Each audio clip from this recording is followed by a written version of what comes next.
देखेंगे input output statement in C plus plus. Input output statement in C plus plus. C plus plus में कैसे value को input लिया जाता है, कैसे वैल्यू को डिस्प्ले किया जाता है, इस चीज़ को हम लोग सीखेंगे। तो C plus plus as well as every programming language ये सभी स्ट्रीम ओरिएंटेड होता है। स्ट्रीम क्या होता है ना, कलेक्शन ऑफ बाइट। और हम लोग जानते हैं एक कैरेक्टर एक बाइट होता है, तो collection of bite that is collection of character, जिसको हम लोग स्ट्रिंग बोलते हैं। String string string. अब इसमें variable length of character store हो सकता है, किसी में 20, किसी में 200, किसी में 400, किसी में 100, मगर हम यह कहा स्ट्रिंग, STREAM स्ट्रिंग। ये भी कलेक्शन ऑफ बाइट मगर फिक्स्ड लेंथ का होता है, फिक्स्ड लेंथ का होता है। मतलब जब इंफॉर्मेशन इनपुट डिवाइस से प्रोसेसर में पहुंचता है, रैम में पहुंचता है, या रैम टू मॉनिटर में पहुंचता है, ये सभी स्ट्रीम की फॉर्म में होता है। जैसे हम लोग जब खाना खाते हैं तो खाना खाने के लिए जैसे चावल राइस हम लोग खाते हैं, तो एक दाना अगर एक बार में खाने के लिए बोला जाएगा तो बहुत टाइम लगेगा, इसीलिए हम लोग हाथ लगाते हैं। या चम्मच एक हाथ में एक बार में 500 या 2000 आ गया, मूव कर गया। फिर दूसरा बार ऐसा नहीं होता हाथ इतना बड़ा हो गया और 5000 आ रहा है, नहीं, हाथ का साइज उतना ही रहता है, फिक्स्ड साइज का होता है। फिर आया, फिर 4-5 बार घुमाया, प्लेट का इंफॉर्मेशन पेट में मूव कर गया। जैसे ट्रेन फिक्स्ड साइज का होता है, एक जगह में इंफॉर्मेशन लोड होता है, दूसरा जगह में पहुंचता है। एकदम एग्जैक्टली यही कंसेप्ट को हम लोग प्रोग्रामिंग लैंग्वेज में यूज करते हैं। तो सी प्लस प्लस में स्ट्रीम को हैंडल करने के लिए कुछ सिस्टम डिफाइंड क्लासेस बना हुआ है, जैसे IOS इनपुट आउटपुट स्ट्रीम, ये जाके इनहेरिट हुआ आई स्ट्रीम इनपुट स्ट्रीम, और फिर O स्ट्रीम आउटपुट स्ट्रीम, सब सिस्टम डिफाइंड क्लासेस है। अब ये दोनों जाके इनहेरिट हुआ IO स्ट्रीम। फिर नीचे भी एक रहता है फाइल हैंडलिंग के लिए, सब सीखेंगे। तो आई स्ट्रीम टाइप के एक ऑब्जेक्ट बनाया हुआ है CIN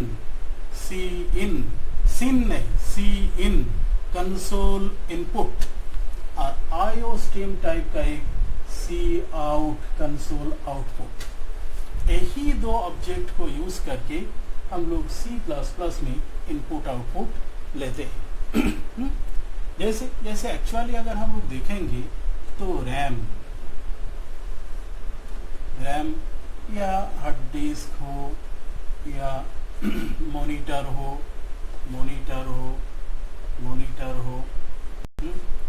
जैसे हार्ड डिस्क से रैम, हार्ड डिस्क या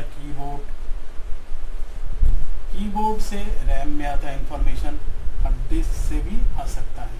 आने के लिए रैम में आने के लिए रैम से फिर प्रोसेसर में सप्लाई होता है।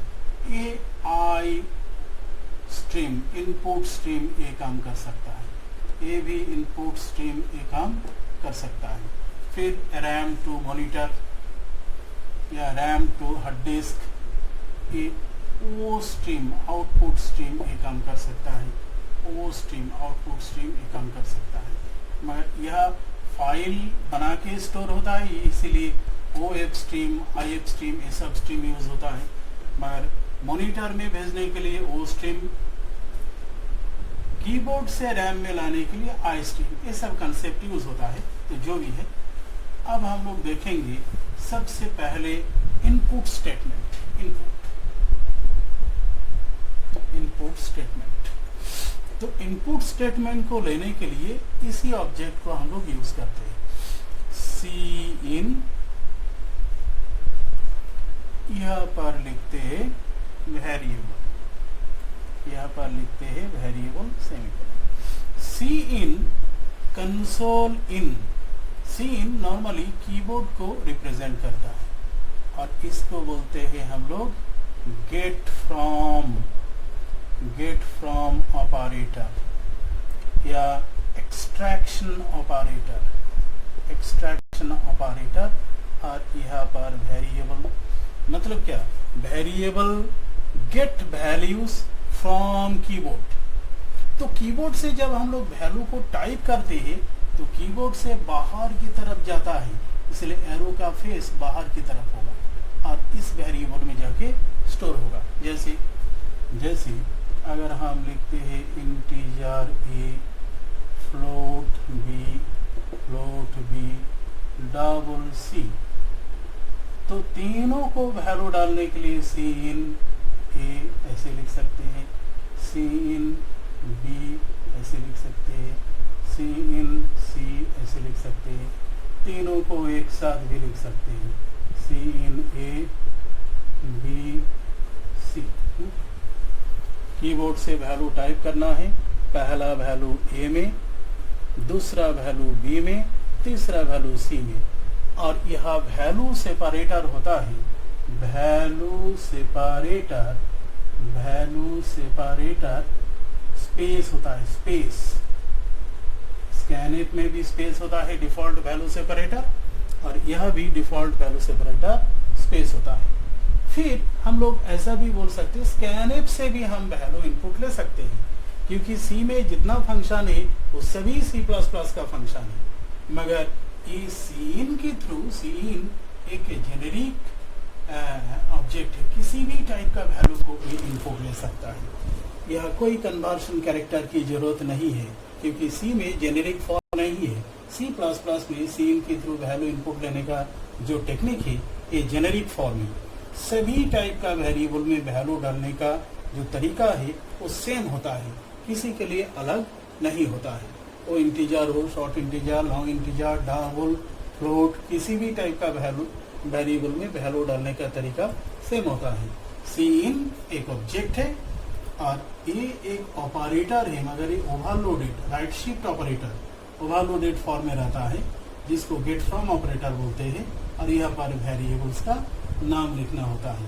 तो actually variable get values from keyboard, ये फॉर्म रहता है, मगर इंटरनली ऐसा होता है। सीन एक ऑब्जेक्ट है, dot operator double greater then, यहाँ पर रहता है वेरिएबल, ऐसा फॉर्म में रहता है। मगर शुरू में ये सब चीज समझना थोड़ा सा मुश्किल होता है, इसीलिए जब हम लोग ऑपरेटर ओवरलोडिंग सीख जाएंगे तब ये सब चीज को बहुत इजीली हम लोग समझ सकते हैं। इंटरनली यही चीज होता है। ऑपरेटर एक कीवर्ड होता है, cin dot operator double greater than, और variable as a argument pass होता है कॉल्ड बाय रेफरेंस। अब दूसरा, वैल्यू को डिस्प्ले करने का क्या तरीका है?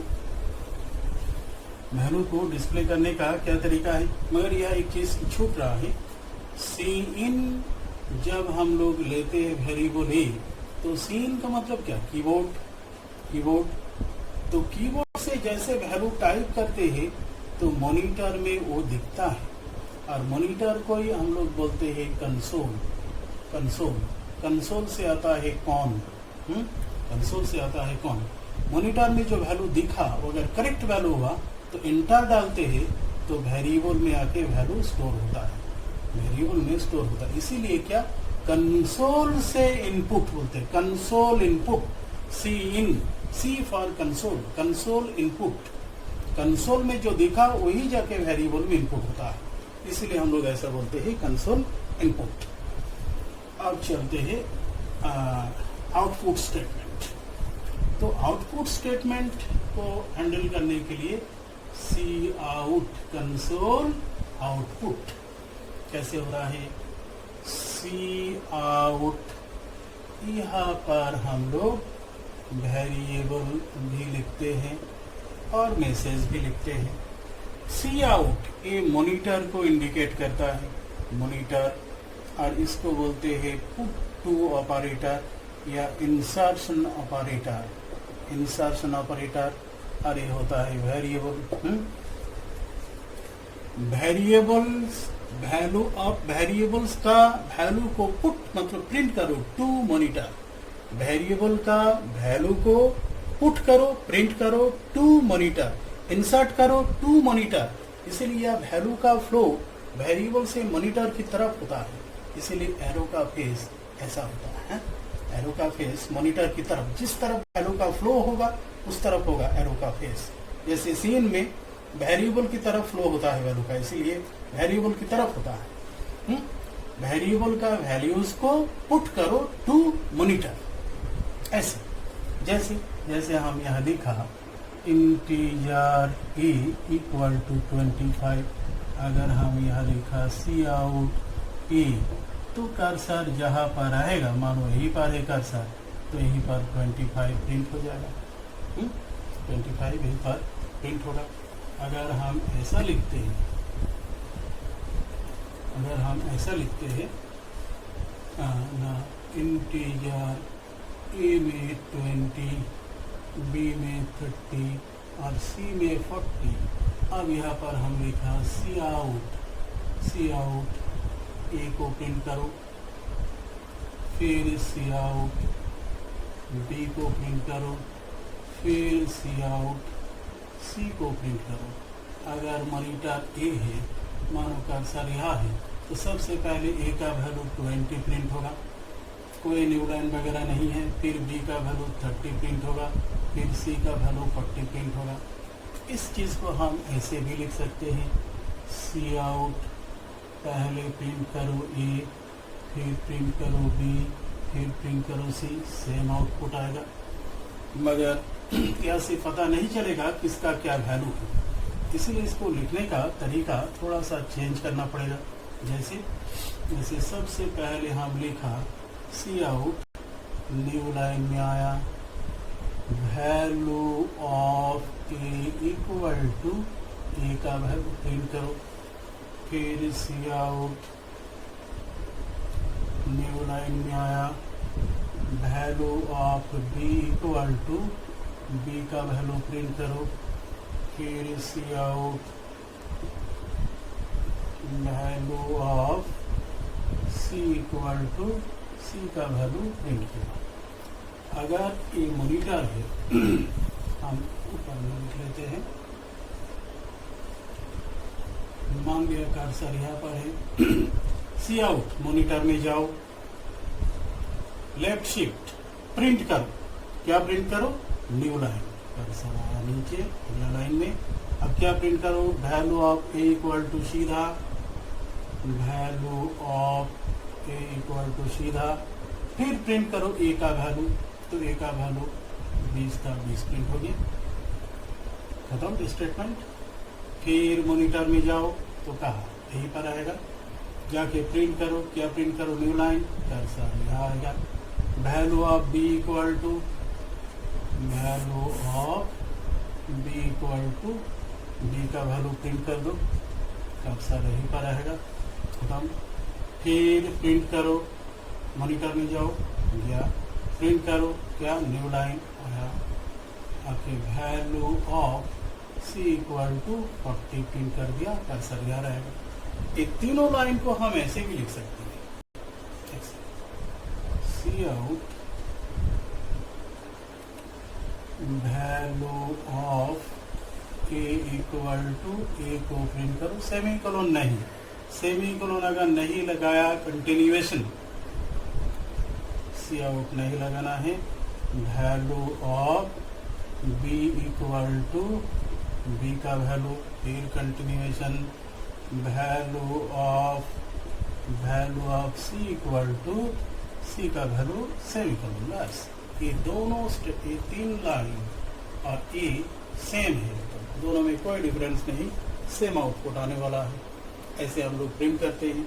अब प्रिंट करने के लिए भी integer, long integer, short integer, float, double, सब के लिए सेम तरीका है, कोई डिफरेंस नहीं। ये भी जेनेरिक है, ये भी कंसोल आउटपुट, सी आउट, कंसोल मॉनिटर में जाके आउटपुट करो, मॉनिटर में जाके आउटपुट करो, वही चीज को रिप्रेजेंट करता है।